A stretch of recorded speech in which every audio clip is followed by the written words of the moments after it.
Wet day once more.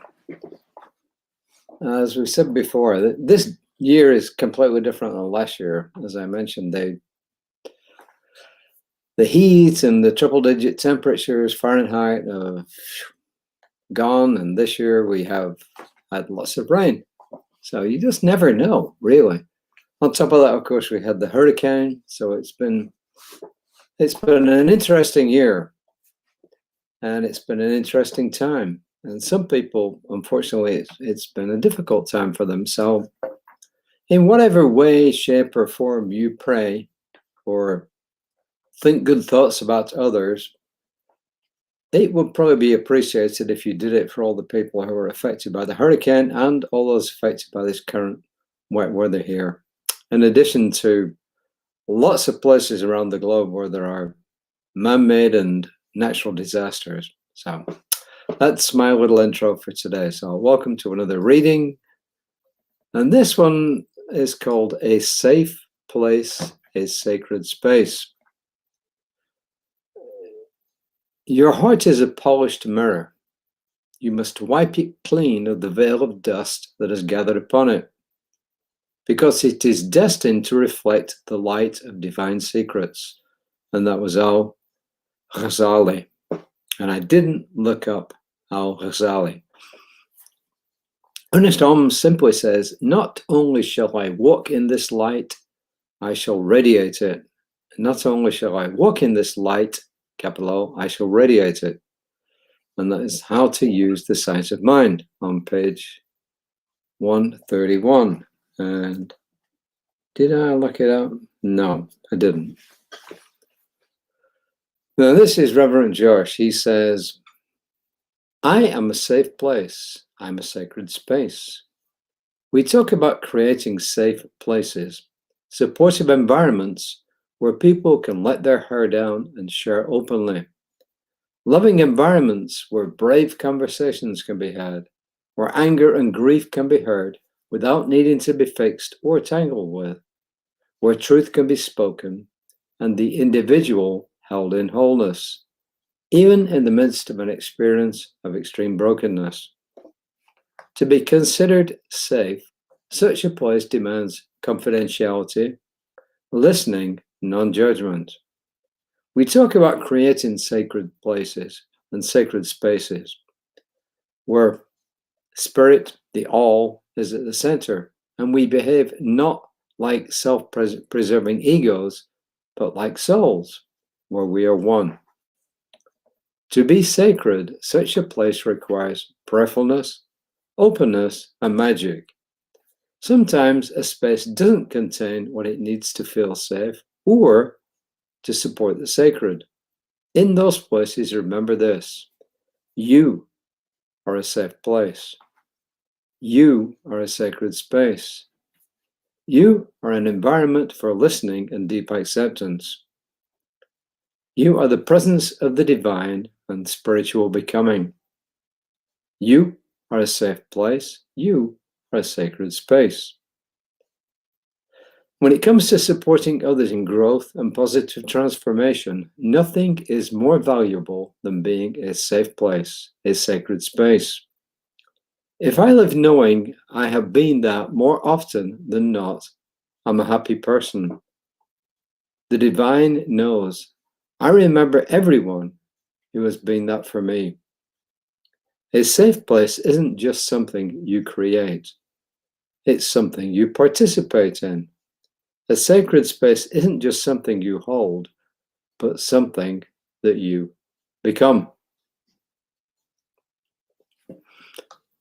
We've often said in the past that sometimes all that a lot of people need and want is a listening ear.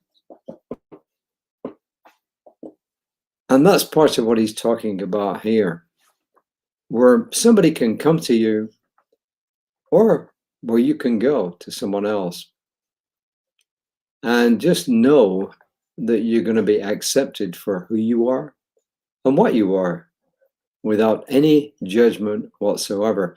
You know, the Catholic Church, and I guess Orthodox as well, and some Protestant denominations, they've been criticized for lots and lots of different things.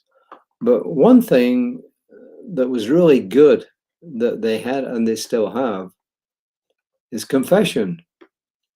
Why? Because it's a sacred space if it's done properly. Yes, there can be priests who are definitely not really suited for this, but most of them are just there for that. They're a sacred space. They're a place where you can unburden yourself, where you can get rid of all that guilt. So in a similar way, we can become that. We can be known as a place where people can come, they can talk, and they can just tell us in confidence what's bothering them and just get it off their minds. And he talks about listening. He says, such a safe place demands confidentiality. That was the old confession, right? Listening, that's what it was supposed to be, and non-judgment. But it's actually active listening. And we've talked before about active listening. So what's the difference between hearing, listening, and active listening? Well, we hear with our ears. So if there's a loud noise outside right now, I would hear it. It's a bit muffled. Why? Because we have double pane windows, which is good. It cuts down a lot of the sound from outside, as well as cutting down a lot of heat coming in and out, depending on the season. That's hearing. Listening is when you actually pay attention and you understand what the other person is telling you. And active listening is when you show the other person that you're listening. As I mentioned before, this involves things like asking questions and acknowledging. So if I understand you correctly, this is what you're telling me. Oh, is this what you're saying to me? But doing it at the right time, and not just doing it for the sake of it, but doing it just sufficiently to let the other person know that you're paying attention to what they're saying and you are understanding what they're saying.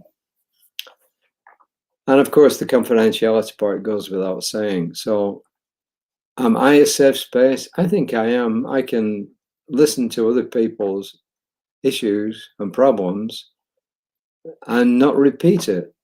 I can just keep it to myself. I can also let them know I'm hearing them. And I do that when I do spiritual mind treatment for somebody, when I do EFT, emotional freedom technique, and when I do mediation, I let people know. Mediation is another place where it's confidential. Nothing can go outside of the room. So it's a safe space. So I know it's good when there's somebody I can go to and I can just talk things out with them and know, hey, it's not going to go anywhere else. And of course, we have to use our judgment. If somebody needs the help of a therapist, we have to be able to recognize that and not try and solve things that we're not really designed to solve and say, well, might be a good idea if you were to consult a professional who specializes in this kind of psychological therapy. So, but beyond all that, he's encouraging us to be a safe space, also to be a safe space for ourselves. And that means that we can actually look at what's going on in our lives, look at what's going on in our head, and just say, okay, I accept that as it goes along. So, safe space for others, safe space for ourselves. I am a safe place. I am a sacred place. I'm a sacred space. I'm a safe place. I'm a sacred space. Good affirmations. That's really all I got to say. Because Reverend Josh has said most of it, and I think what I added there probably maybe complements it and also helps me to explain it to myself as well. So I will be back tomorrow around about 5 o'clock, and Reverend Lisa will be back at 9 o'clock tomorrow morning. Remember, the class is still open for people to sign up. If you want to learn how to use affirmative prayer, spiritual mind treatment in the presence of others who will keep everything that you say confidential, then this is a great place to come.